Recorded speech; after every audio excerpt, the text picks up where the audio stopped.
Coming up next on The Voice of Alabama Politics, who enforces the Constitution? Also, big primaries last week. We'll look at the results. And Bobby Singleton has a big win at the Alabama Democratic Party.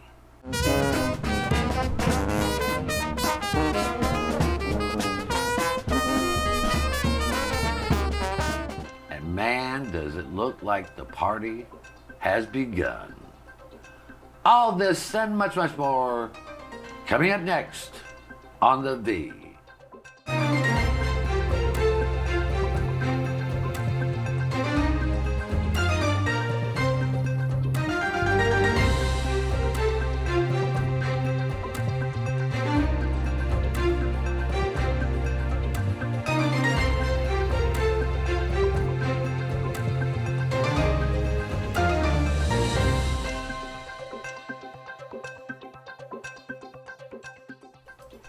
Welcome to The Voice of Alabama Politics, where we tackle the tough issues so you have the hard facts.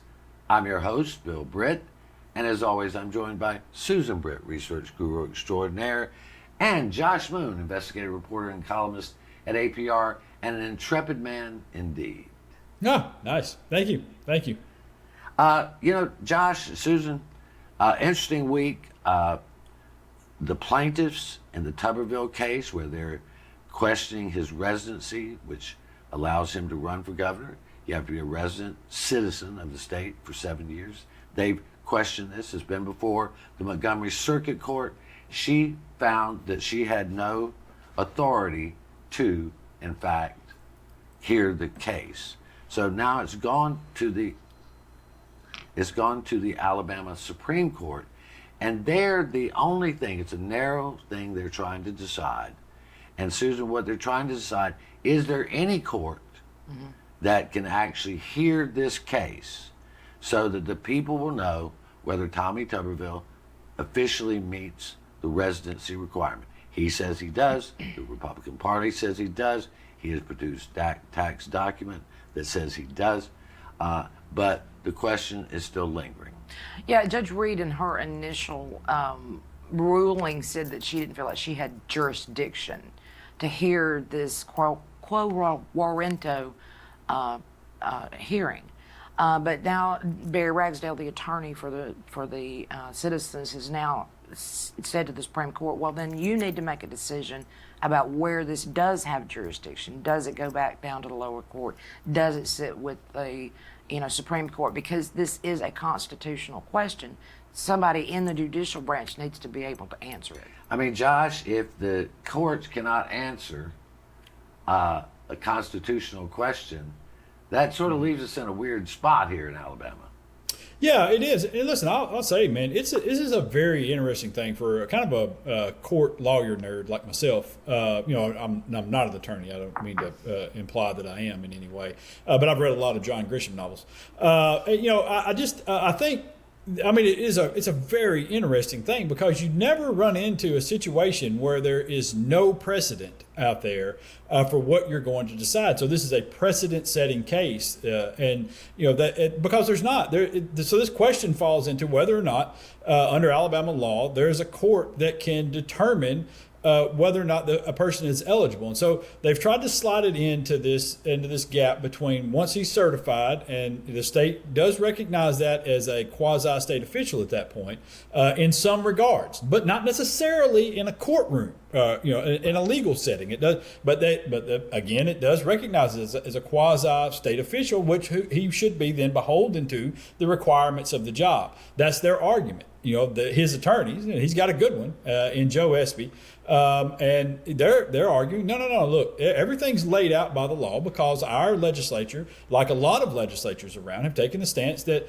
we don't want our courts involved in determining elections, because it just opens the door to frivolous lawsuits and people coming in, and a judge that's a Democrat, overruling an election where a Republican got elected, and vice versa. And so we don't want that sort of thing. And both of those are very compelling arguments. All right, they are. And so oftentimes in those sorts of things, this thing comes down to who's got the better attorney, and how good the attorneys are. And I mean, I got to tell you, man, if we could get oral arguments with Joe Espy and Barry Ragsdale, you could put that on TV. I mean, really, you could put that on TV, man. That's a hell of a thing. I mean, really, it is. And you get two different styles. And God bless Joe Espy. He's provided me some of the greatest fodder for columns ever from some of his courtroom stuff that he's done. I mean, just a genius out there doing it. And Barry, different guy. Low key but smart as hell in the courtroom, and will cut you like a knife 8 times before you even realize he's got a knife.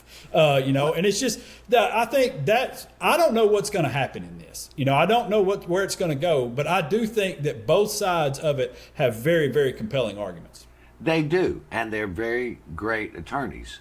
The question, though, right now before the Alabama Supreme Court is whether they can even hear it. Right. Now, unfortunately, they have set a timeline for the briefs to be filed, which the first one was filed this week, where the briefs have to be filed by certain dates. The problem is, Susan, those dates overlap with the ticking clock of an election.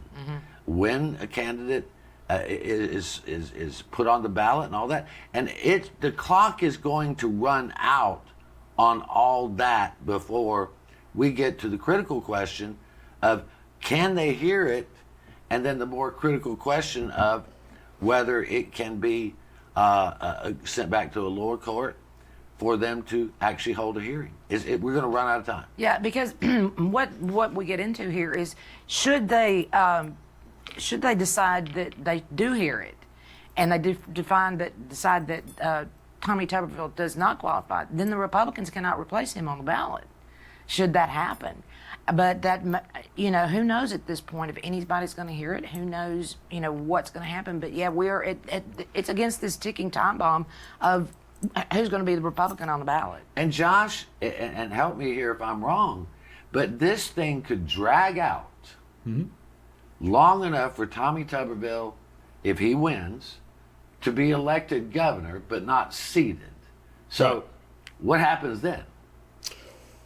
Well, it's a good question. Or do we know? That's a good question. Honestly, I think the general feeling is that the real deadline here that everyone should be concerned with is November the 3rd, because that's election day. And whatever happens there, I think that cuts it off for whatever the Supreme Court or a lower court, assuming they allow this.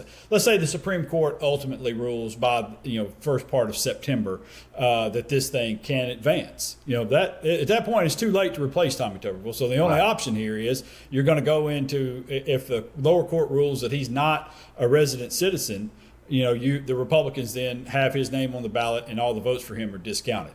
And so basically Doug Jones is your next governor, which is a tough thing, I would say. It's a tough deal to put in. However, that's kind of where you are. You've had every opportunity to rule and to judge this. So if a court then, a neutral court comes in and says, hey, look, there's plenty of evidence showing that he doesn't meet this requirement, well then, that's on you for not having fulfilled your duty as the Republican Party to do this thing beforehand. But, I think that point, because once it passes November the 3rd, you get into the post-election challenge, and that post-election challenge, we saw that with the David Cole situation. That thing goes before the legislature, and they're done. Well, we're gonna have to leave it right there. If you're as confused as we are, and as everybody else seems to be, don't feel bad. You're watching the voice of Alabama politics. We'll be right back.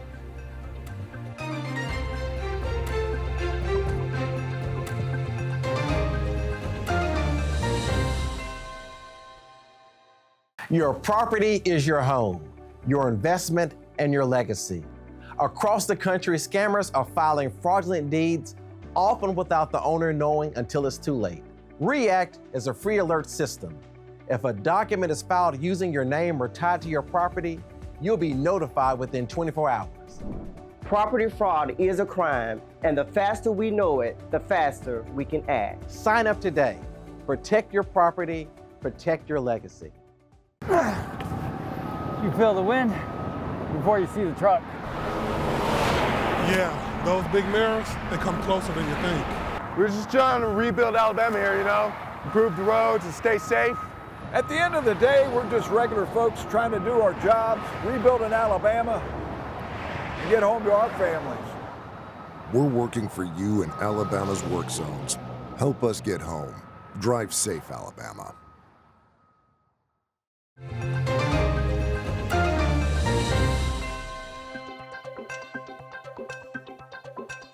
Welcome back to the V, the voice of Alabama politics.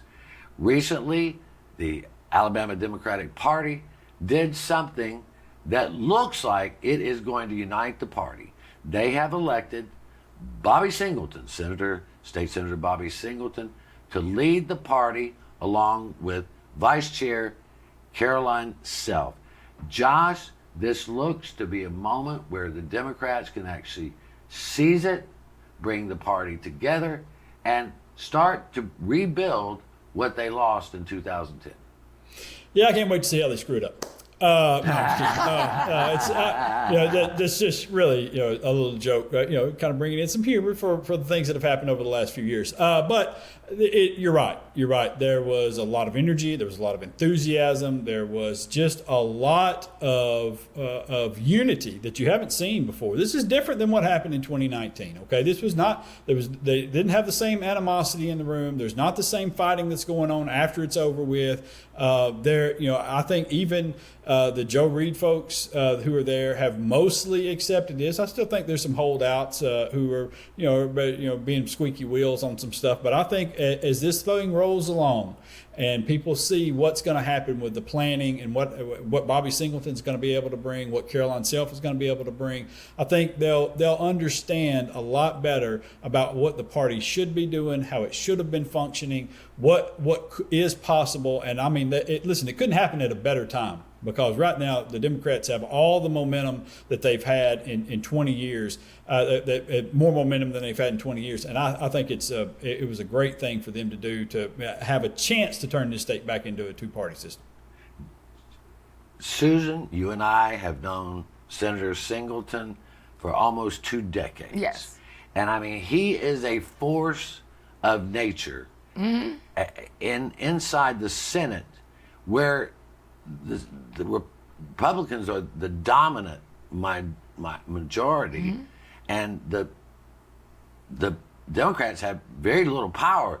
But Singleton and his colleagues are able to turn that little bit of power into a lot of power when they get Bobby Singleton and a couple of other ones over there going. And I mean, it's just something to watch. It is absolutely something to watch. And I wanted to say that, and to what Josh was saying there, he won by 72%. That indicates to me that the Democrats really want to change. But like going back to what you said, yes, I mean, you can see him out there and really working the floor and working. But what you also see as a journalist behind, in the press room where you can see what's going on, you see him working across the aisle, working out deals, stopping fights and all of this stuff to actually work to try to get some progress done in the Senate. And I think that's what he's going to do here, because he's talking about going to all 67 counties and working on things, like getting major businesses back into the Republican Party, working with the county chairs and engaging, county chairs across the state and really getting a feel for what the people want out of the Democratic Party across the whole state. Well, I think, and as one person said to me, it was not one of the usual meetings, and I know, Josh, you were there, and there was a good mix of all types of Alabamians in that room. And they all, except for a few, seemed to believe, and I think with good reason, that Bobby Singleton is the guy to lead the party forward. Yeah, well, I think a lot of the appeal is some of the things that Susan mentioned and his leadership qualities, but also the fact that this was not viewed as some sort of a takeover or some sort of guy who's picked a side out of this thing. Through all of this stuff, Bobby Singleton has remained fairly neutral. He's not really gone back and forth. He's not gotten involved in the fights. He's just been a person who's handled his business and handled the business of Democrats and helped people raise money and help the folks in the Senate raise money. And I think that plays a big role in how he's viewed. Not to mention, he's a frat brother of Dr. Joe Reed for a long time now, and they are friends. And so, I'm not saying Dr. Reed liked that he was running against Randy Kelly, but, he accepted it. He accepted that was the reality. And I think as the votes came in and they saw some of the people who voted for Bobby Singleton on Saturday, he came to understand that this was time, and this was the new way to go with things. And I think some of the people, the Democrats there, saw that it probably is a good idea to have someone as a head of the party that's actually been a legislator, who knows how to work the legislature, who knows how to do that kind of fundraising, and et cetera. I think that was a big part of it.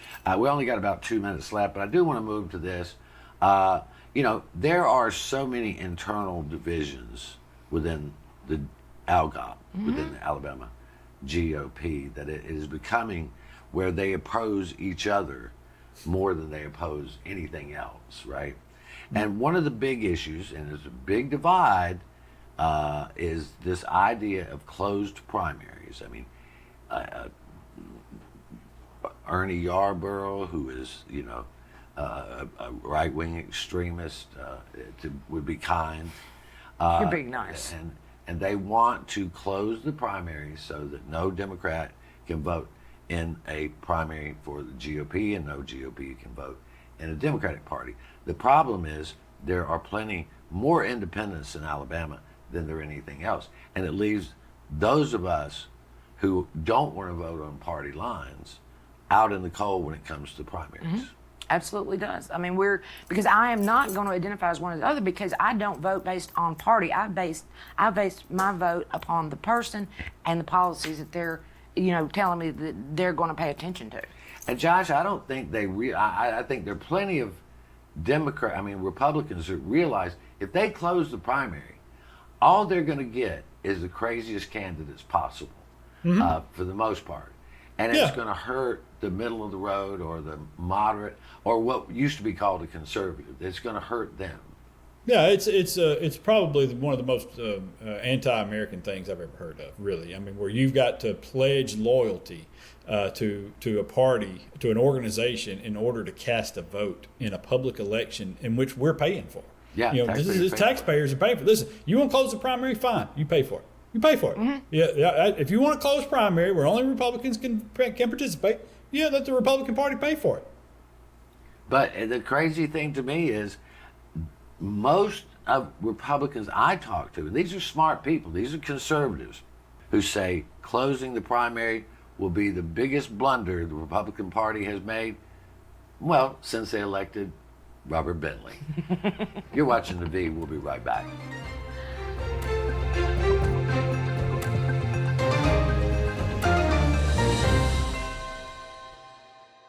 Your property is your home, your investment, and your legacy.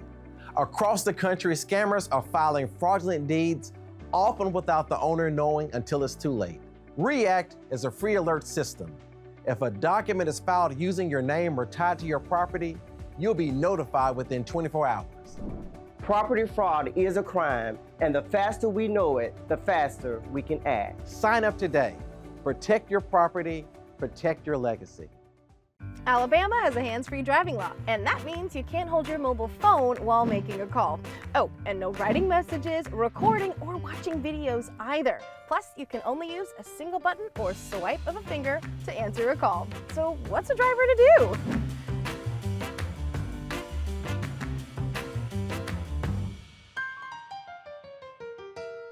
Alabama's hands-free driving law is in effect. Follow it.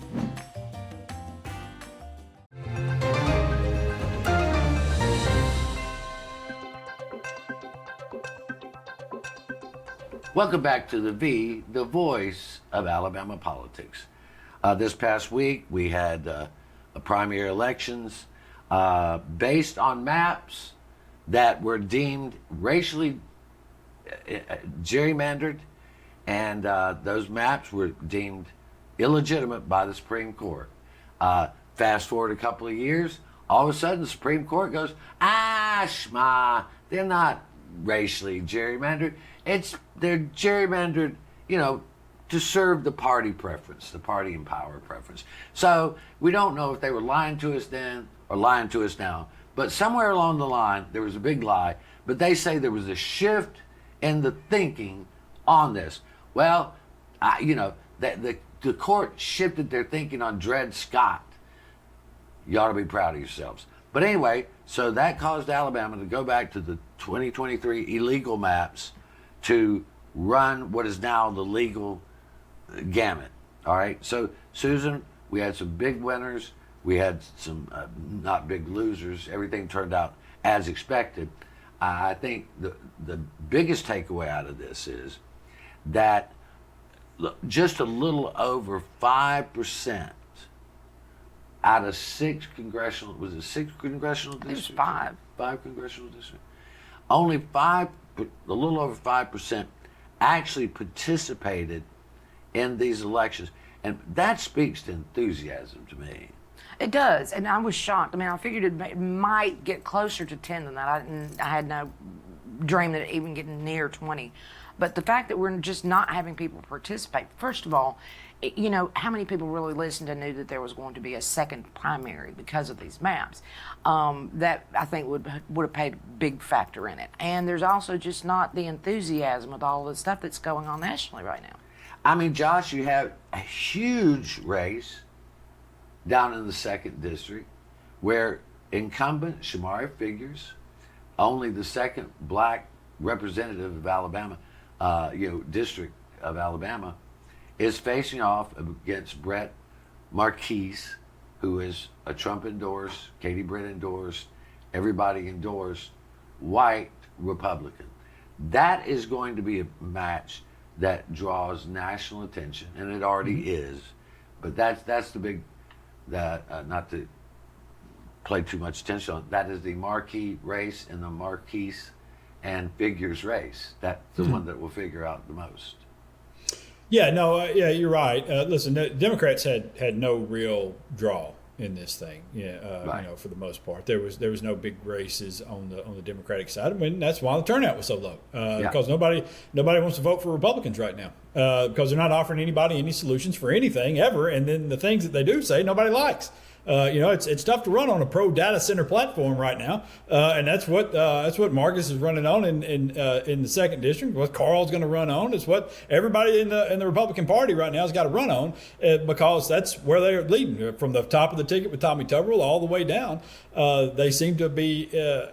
I don't know why they are so in love with the data center proposals right now when they can't read the room and see what the hell's happening all around the country and all around their state. But that's helping to drive down turnout, and that it's around 5% and for these things. And I think that they're in some trouble, and I think that Shomari Figures, they redrew this thing illegally to help the white guy out. We all know that. Everybody who's looked at this knows that. They know that these lines are complete and utter bullshit because the same Supreme Court that let it go forward are the ones that told us to begin with that they were racially gerrymandered and illegal. So now it's the same court that come back and did the same thing. And so we know what you're doing. You know that they were about to run Republicans out of the building in the midterms. And so they come in to try to help them. And that's all this is. And so it's going to be extra sweet when the Democrats still beat their ass.